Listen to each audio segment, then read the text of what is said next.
Assalamualaikum warahmatullahi wabarakatuh. Di sini saya Gina Zantia dengan NIM C0D022-037. Di sini saya akan menjelaskan tentang akuntansi pajak. Baiklah, masuk ke pengertian akuntansi. Akuntansi adalah seni pencatatan, pengelolaan, dan penghitungan dengan cara tertentu dalam ukuran monitor transaksi serta kejadian-kejadian yang umumnya bersifat keuangan, termasuk menafsirkan hasil-hasilnya. Akuntansi adalah urutan proses kegiatan pencatatan, pengelolaan, peringkasan, dan penyajian dengan cara tertentu atas transaksi keuangan yang terjadi dalam perusahaan atau organisasi serta penafsiran terhadap hasilnya. Akuntansi adalah sistem informasi yang menghasilkan laporan kepada pihak-pihak yang berkepentingan mengenai aktivitas ekonomi dan kondisi perusahaan.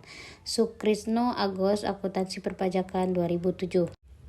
Selanjutnya ada akuntansi komersial dan akuntansi pajak. Akuntansi komersial adalah akuntansi yang dilaksanakan oleh perusahaan pada umumnya yang mengacu pada prinsip akuntansi atau SAK. Akuntansi pajak adalah akuntansi yang berkaitan dengan perhitungan perpajakan dan mengacu pada peraturan perundang-undangan perpajakan beserta aturan pelaksanaannya bagi bagian dari akuntansi komersial.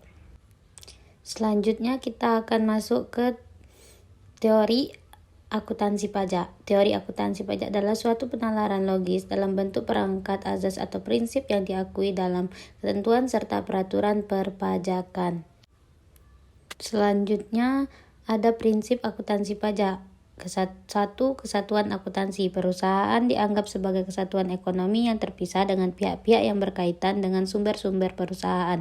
Ada pemisahan yang jelas antara perusahaan dengan pemilik, perseorang atau pemegang saham mengenai kekayaan, hutang, piutang, penerima, dan pengeluaran uang.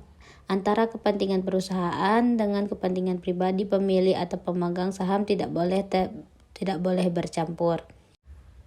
2. Kesinambungan. Prinsip ini mengandung arti bahwa suatu entitas ekonomi diasumsikan akan terus-menerus melanjutkan usaha dan tidak akan dibubarkan. Prinsip ini dapat dilihat dari perubahan neraca setiap tahunnya. Neraca tahun ini merupakan perubahan dari neraca tahun sebelumnya akibat adanya laporan L atau R tahun ini. 3. Harga pertukaran yang objektif. Transaksi keuangan harus dinyatakan dengan nilai uang. Penjual sama dengan harga jual, pembeli sama dengan harga perolehan atau cost. Yang keempat, konsistensi. Prinsip ini mengandung arti bahwa penggunaan metode dalam pembukuan tidak diperbolehkan berubah-ubah berdasarkan pasal 28 ayat 5 UU KUP. Pembukuan diselenggarakan dengan prinsip atau asas konsistensi, artinya apabila WP telah memilih salah satu metode pembukuan maupun dalam perhitungan, metode tersebut harus diikuti setiap tahun secara konsisten. 5. Konservatif mengandung arti kemungkinan rugi belum direalisasi masih merupakan tafsiran sudah diakui sebagai kerugian dengan cara membentuk penyisihan atau cadangan. Selanjutnya, fungsi akuntansi pajak mengolah data kuantitatif yang akan digunakan untuk menyajikan LK yang memuat perhitungan perpajakan. Laporan akan digunakan dalam pengambilan keputusan, memberikan pemahaman perpajakan yang baik oleh WP, terutama WP badan, agar jangan sampai terjadi kesalahan dalam mencatat yang dapat menyebabkan terjadinya pemeriksaan oleh Fiskus.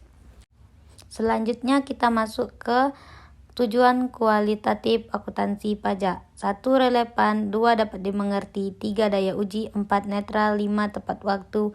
6. Daya banding. 7. Lengkap.